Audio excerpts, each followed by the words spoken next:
A lot of people must be asking why I do not grab on the end of the sleeve when I'm going to execute the tomoe, and also why I do not use the feet that I am controlling the sleeve to pull guard or to attack. Even if I'm holding the sleeve and I'm advancing like this, he still has a chance to touch my feet and pass my guard while I pull guard or try to execute the technique. He will always have a free hand independently if I am holding on the sleeve or if I'm holding on the collar. So when I pull guard on him, grabbing the sleeve, it is different because even if he touches my feet, I will be advancing and I will be connected to his body. This is why it's very important of projecting myself underneath his hip line. Fernando will try to take my feet like that.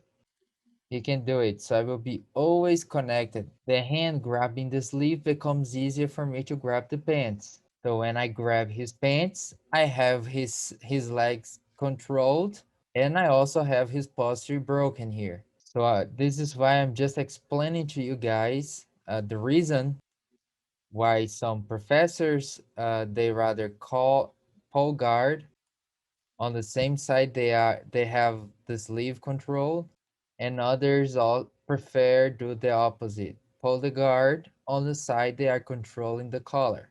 So I learned this way controlling the collar because that's the standard of the movement that I learned when you go to apply to get your black belt in judo.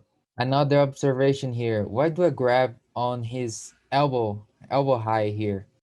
It is because right now, because my intentions is to get his arm, I have a better connection with him this way. Let's suppose if I were grabbing Fernando this way, like a spider grip, and I want to pull him this way, he only moves to a certain point. So now check it out the difference, guys. You can let it go, Fernando. So I changed for approximately 30 centimeters of grip. So depending of what I want to do, I'd rather grab his elbow. So you guys can grab this way or the other way. That's the way I've learned. All right. So guys, check it out the difference. So if I want my opponent, my training partner to move that way, I'm going to do like that. Sleeve collar grab, breaking the balance. If I want my opponent to break the posture, I don't have to only pull him down, but also use my entire body moving backwards. So while I'm head with him, he won't go to the ground. But when I move backwards, I can do that. I can break his posture.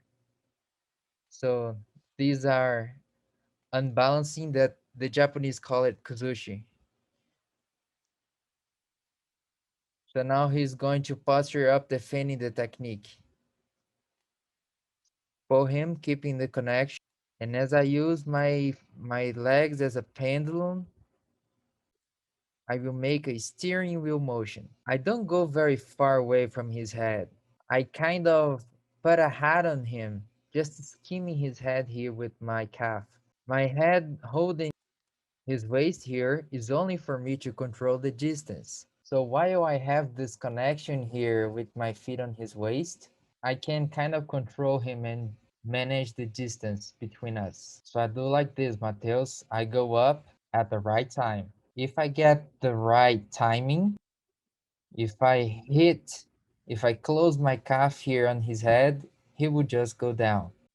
Only after that that I'm going to let the collar go and grab his arm. Why? Because I want this connection here. I cannot have too much space between me and him. My hips gotta be close to him. And only then I can do that. Just like so, I don't even have to go all the way down to finish him with an armbar. It's based here, I'm not able to finish him, and he can also turn and speed, escaping from my submission. But if I apply the technique with the right grips and the right time, he won't be able to turn because the technique will be impeding him to get out of the finishing. He can even move his hips, but he won't slip away.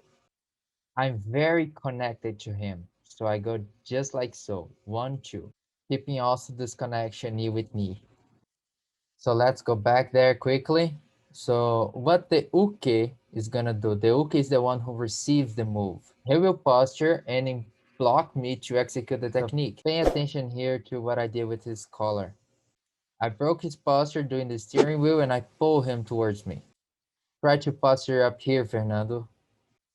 So I can either finish him from here right away because it's very tight, or I can use my calf to break his posture. So if I fall too much far away from him, I can just adjust my hips by approaching, or I can use my grip to pull him towards my hips, closing the distance. Let's try it. So tomorrow we can work it on whip. Os